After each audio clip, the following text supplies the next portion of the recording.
내가 곧 길이요. 예수님이 우리의 길인 것입니다.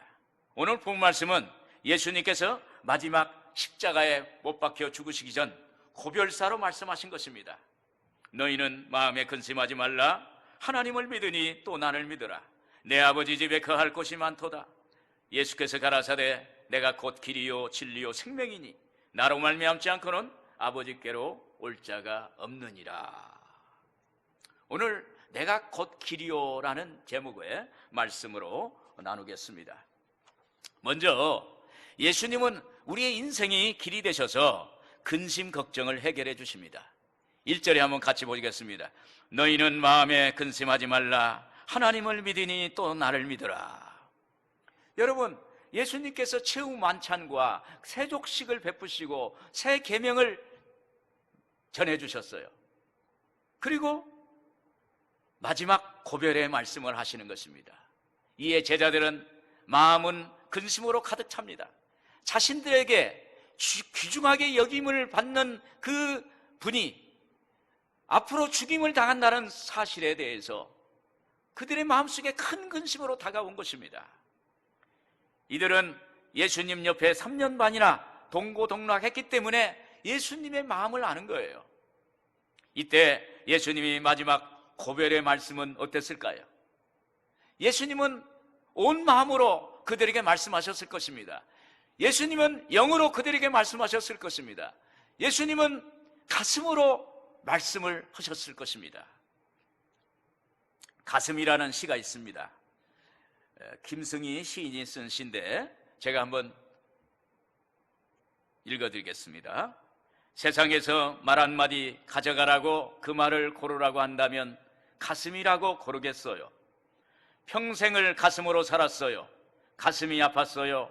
가슴이 부풀었어요. 가슴으로 몇 아이 먹였어요. 가슴으로 산 사람 가슴이란 말을 가져가요.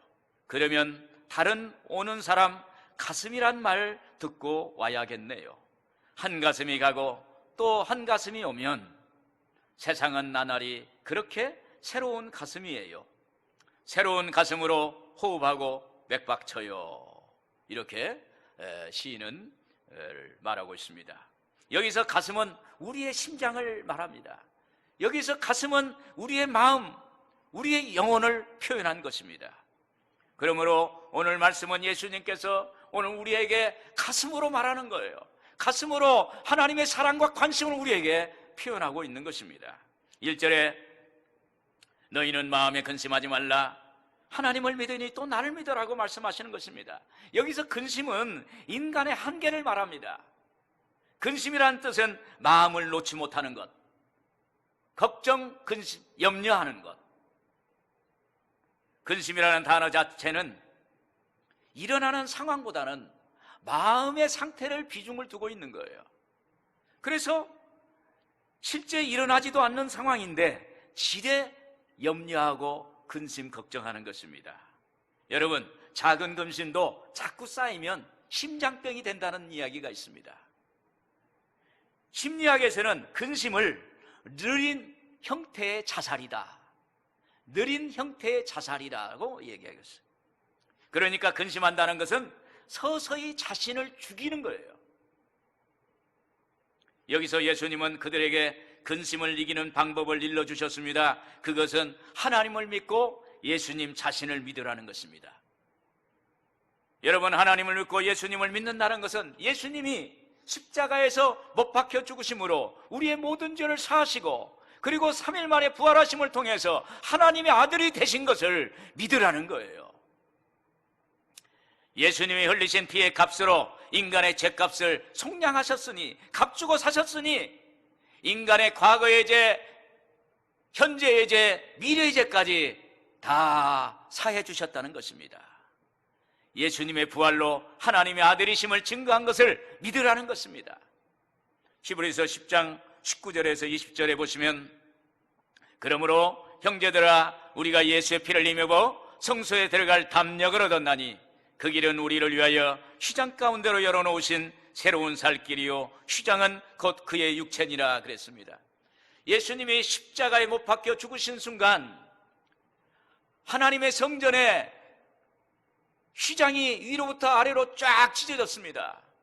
그래서 하나님 임재가 상징되는 지성소와 하나님께 제사를 드리는 성소와 그 가로막힌 휘장이 찢어져서 사라져버린 것입니다.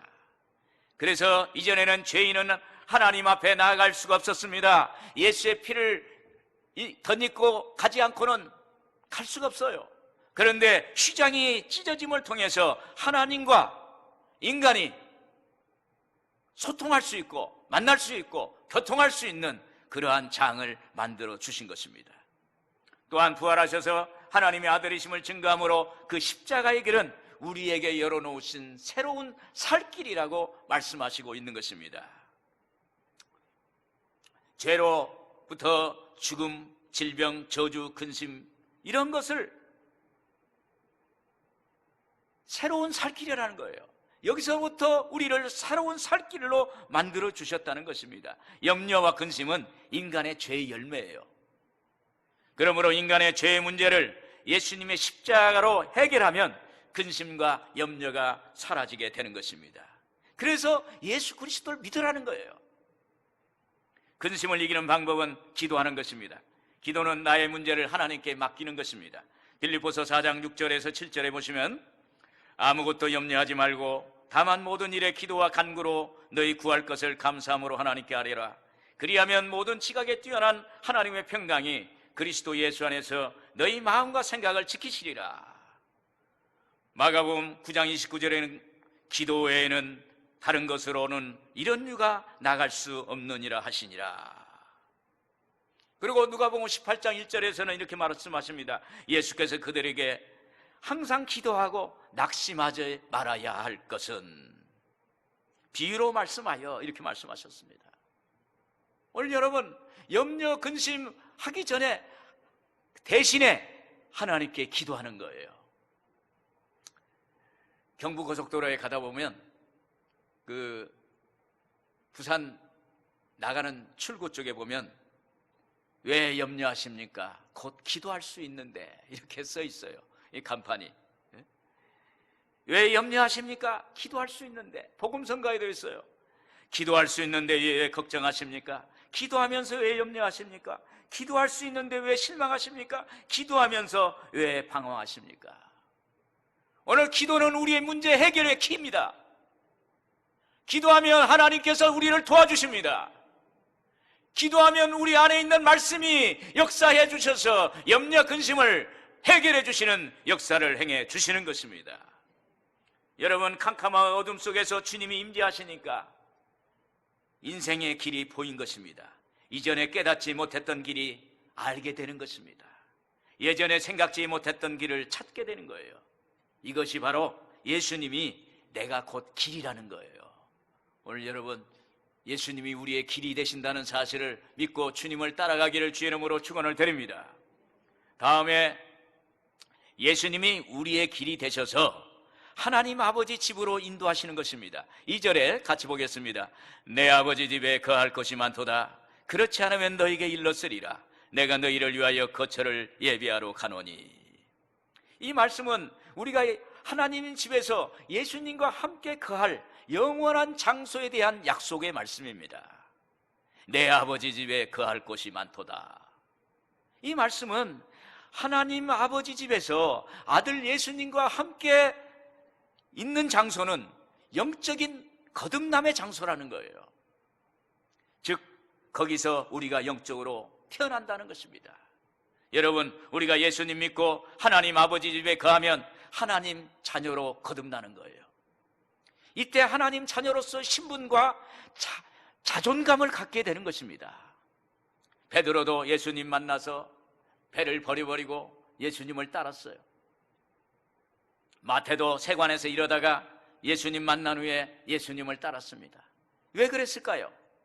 그들이 가지고 있던 세상적인 것보다도 새로운 가치를 발견했기 때문인 것입니다.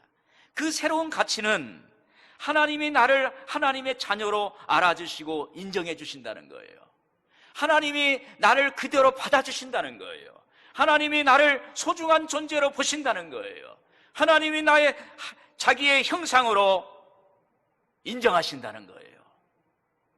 그럼 우리가 믿어야 할 대상이 예수님이신 것입니다.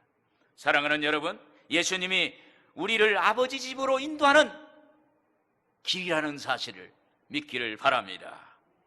또한 아버지 집에 거할 곳은 여행 중에 잠시 들르는 휴식 공간이 아니라는 거예요. 모든 성도의 소망하는 항구적인 거처라는 것입니다. 오늘 본 말씀 2절 하반절에 3절까지 보시면 내가 너희를 위하여 거처를 예비하러 가노니 가서 너희를 위하여 거처를 예비하면 내가 다시 와서 너희를 내게로 영접하여 나 있는 곳에 너희도 있게 하리라. 여러분, 예수님이 이제 제자들과 헤어집니다. 헤어지고 나서 영원히 거할 수 있는 그 거처에서 주님과 만나게 되는 거예요. 그래서 다시 만날 것이라는 위로와 소망을 주시는 그곳이 아버지 집이라는 거예요. 그래서 우리가 믿음 지키고 말씀을 따라 살면 예수님이 예비하신 곳, 그 하나님의 나라 아버지 집으로 우리를 인도하시는 것입니다. 여러분, 우리가 이 땅에 사는 것이 끝이라면 우리에게 희망이 없어요. 오늘 이 땅에 사는 것이 끝이라면 오늘 우리에게 말씀이 필요 없어요. 하나님 말씀이 필요 없어요. 신앙이 필요 없어요. 여러분, 이 세상 사람치고 죽음 이후의 세계가 있느냐 없느냐 물어보는 사람은 다 물어봐요. 죽음 이후의 세계가 있을까? 그게 퀘스천이에요. 그런데 성경은 히브리서 9장 27절에 한 번 죽는 것은 사람에게 정한 것이요 그 후에는 심판이 있으리니. 사람은 누구나 한 번은 죽는 거예요. 그 후에 저 천국에서 심판이 있다는 거예요. 재판장이신 하나님이 재판하신다는 거예요.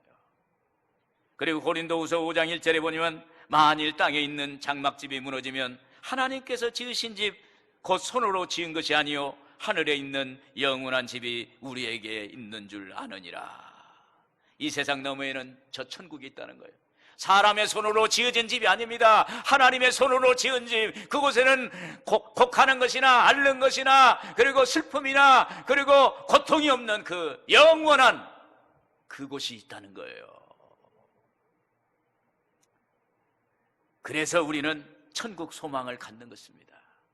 그래서 우리가 예수 믿고 믿음의 삶을 살아가는 거예요. 죄로부터 멀리 살아가는 거예요. 하나님 말씀대로 살아가는 것입니다. 미국 오랄 로버츠 목사님이 미국 아주사 성령 운동 100주년 기념대회에서 마지막 유언으로 영상으로 거기에 남겼어요. 그 글을 제가 읽어드리겠습니다. 나는 곧 죽을 것입니다. 그러나 한 가지 확실하게 예언할 수 있는 것은 성령님은 오늘날에도 우리가 전혀 예기치 못한 놀라운 부흥을 주실 것이라는 사실입니다. 하나님은 끝이 아니라 시작입니다.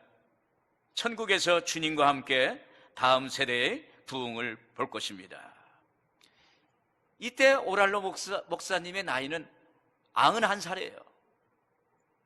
이분이 분명하게 말하는 거예요. 천국에서 주님과 함께 다음 세대의 부흥을 볼 것입니다.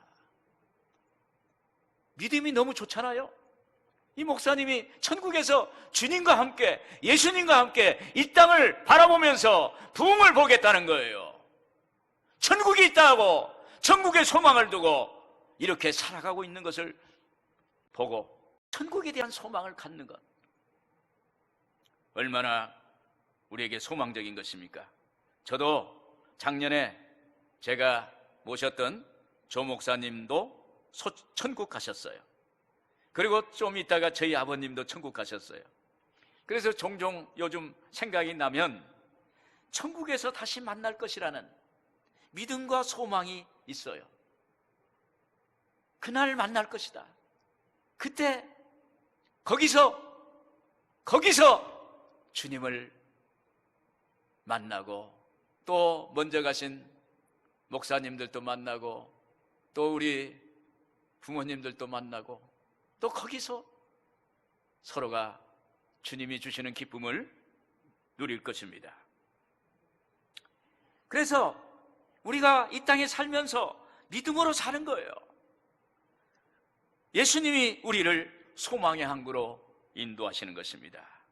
아버지 집에 거할 곳이 많다는 것은 내 마음을 내려놓을 수 있는 곳이 있다는 거예요. 시편 1편에 보면은 그는 시냇가에 심은 나무가 시저철을 따라 열매를 맺으며 그 잎사이가 마르지 아니함 같으니 그가 하는 모든 일이 다 형통하리로다.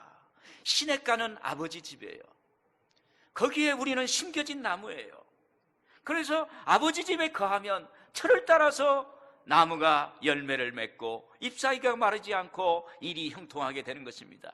이때 하나님의 은혜가 임하니까 염려 근심이 사라지는 거예요.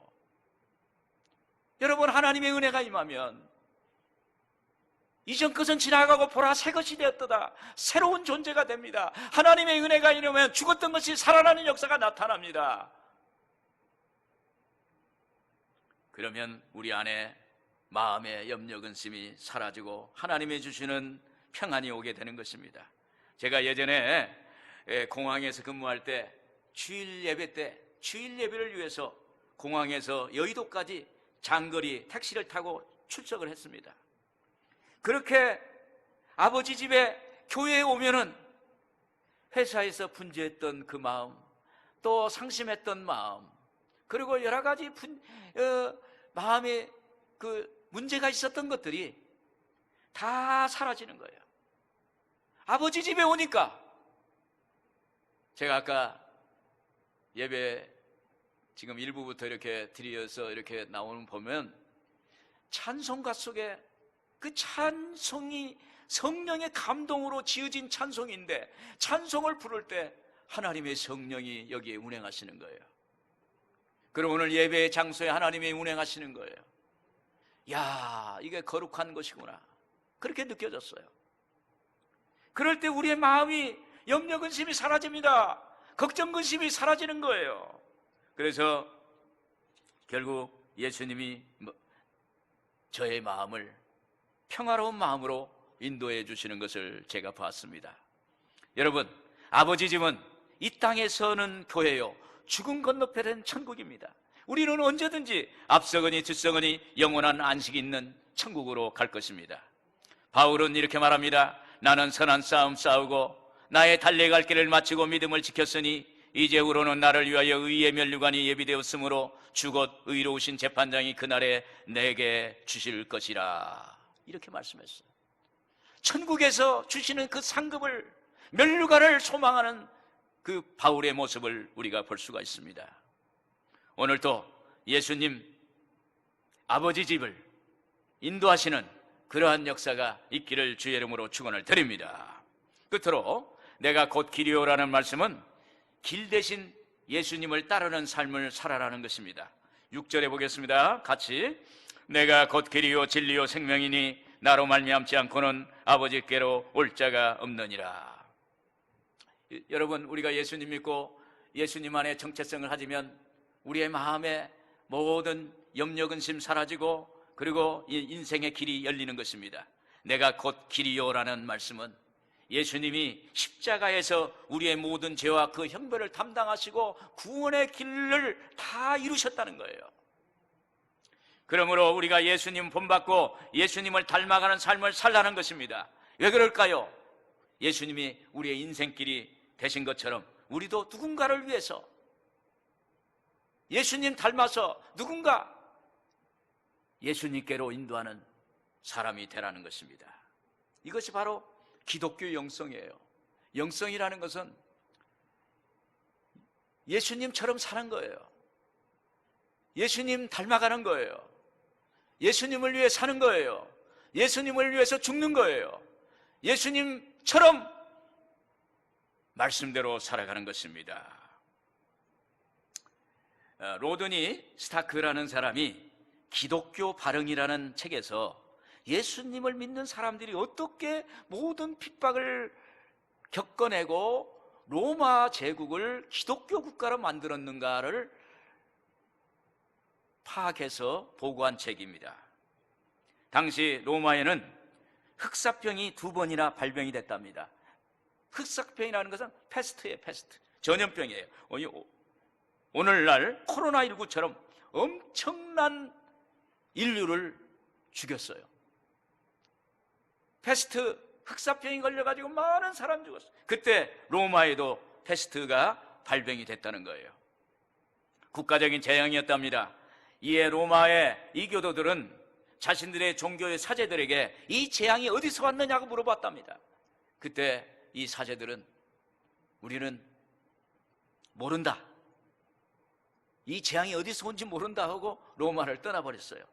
또 당대 철학자들도 답을 구하자 그들은 개인의 삶을 의미 없게 평가하고 그 답을 회피했다는 것입니다.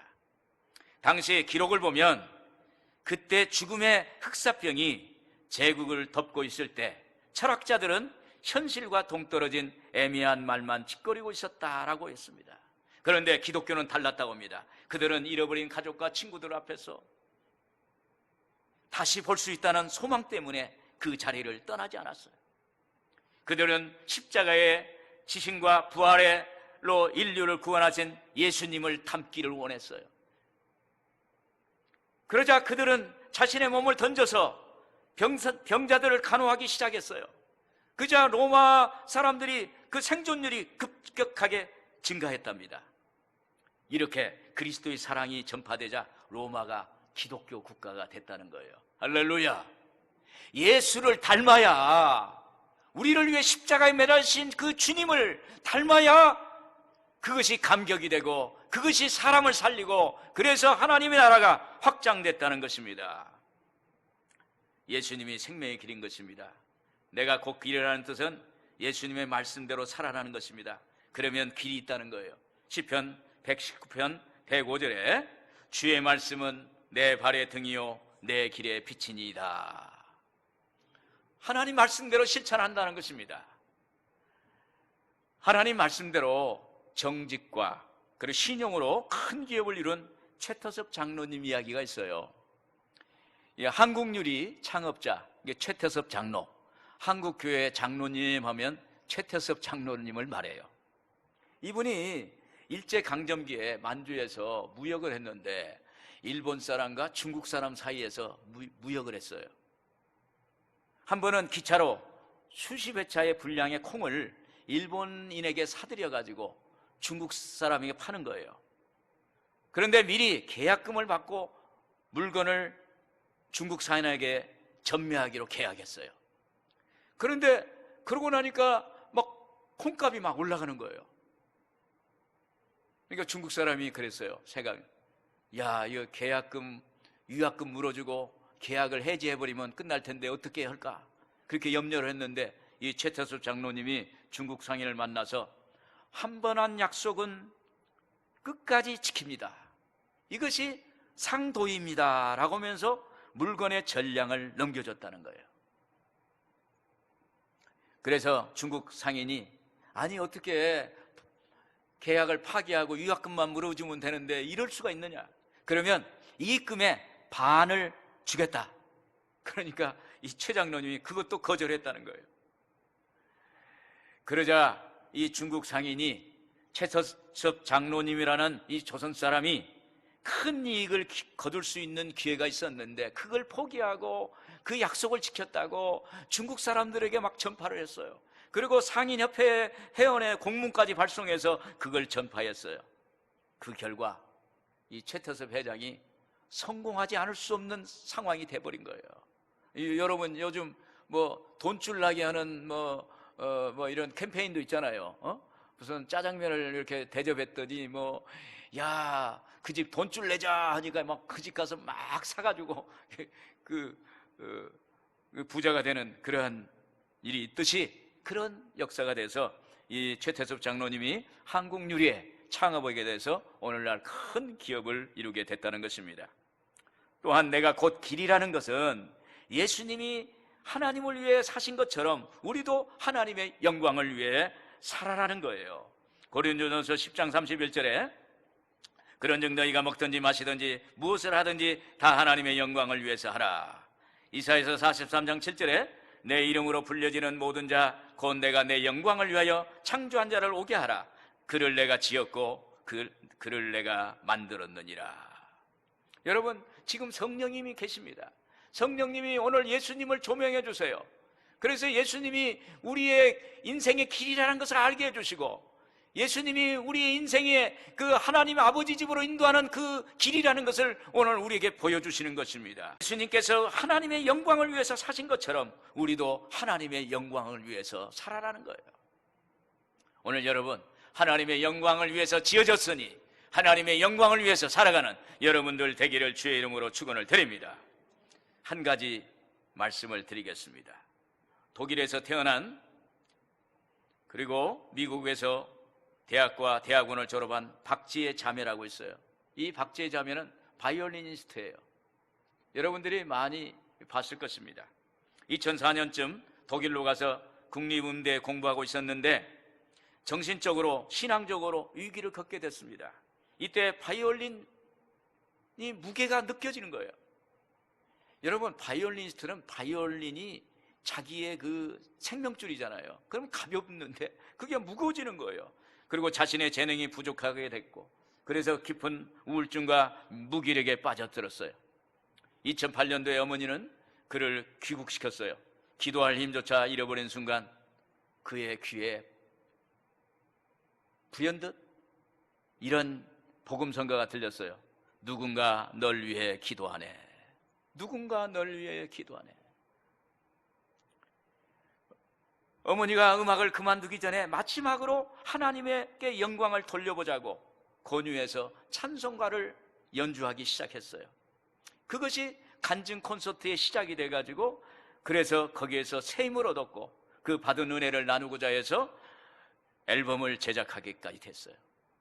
그때부터 그녀는 오직 하나님을 기쁘시게 하는 일만 자기의 삶의 이유이자 목적이 되었다고 합니다. 그리고 나서 다시 독일에 가서 장학생으로 유학을 잘 마치게 됐다는 것입니다. 그리고 이렇게 고백합니다. 단 한 가지도 자랑할 것이 없고요, 이때까지 제게 일어난 일들은 살아계신 주님을 자랑할 수 있도록 그분이 찍어주신 인장과 같아요. 그랬습니다. 하나님께 영광을 돌리는 삶이 됐다는 거예요. 오늘 여러분, 하나님께 영광 돌리는 건 목사만 영광 돌리는 게 아니에요. 여러분들의 삶의 영역에서 하나님의 형상대로 하나님의 자녀로서 하나님께 영광을 돌릴 수가 있는 거예요. 오늘 여러분, 직장에서, 사업장에서, 가정에서, 자녀의 삶을 통해서, 우리의 인생을 통해서 하나님께 영광을 돌리는 여러분들 되기를 주님의 이름으로 축원을 드립니다. 결론적으로 예수님은 내가 곧 길이요 라고 그랬어요. 요한복음에 보면 나는 선한 목자라, 나는 세상의 빛이라, 나는 부활이요 생명이니, 나는 포도나무요, 나는 생명의 떡이니, 이렇게 말했어요.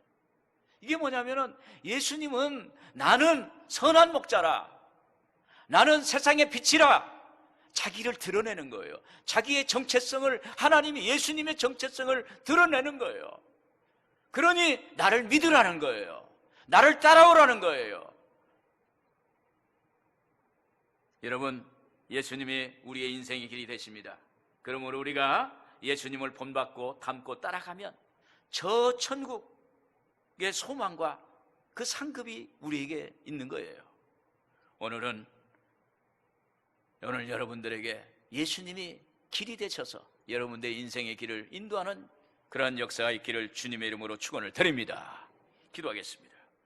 하나님 아버지, 감사합니다. 오늘 이 말씀대로 내가 곧 길이니 우리의 인생의 길이 예수님이십니다. 우리 인생의 길을 예수님 따라가면 근심 걱정 다 해결해 주실 줄로 믿습니다. 하나님이 우리를 아버지 집으로 인도하실 줄로 믿습니다. 길 대신 예수님 따라가는 그러한 믿음의 삶이 될 수 있도록 주님 도와주시옵소서.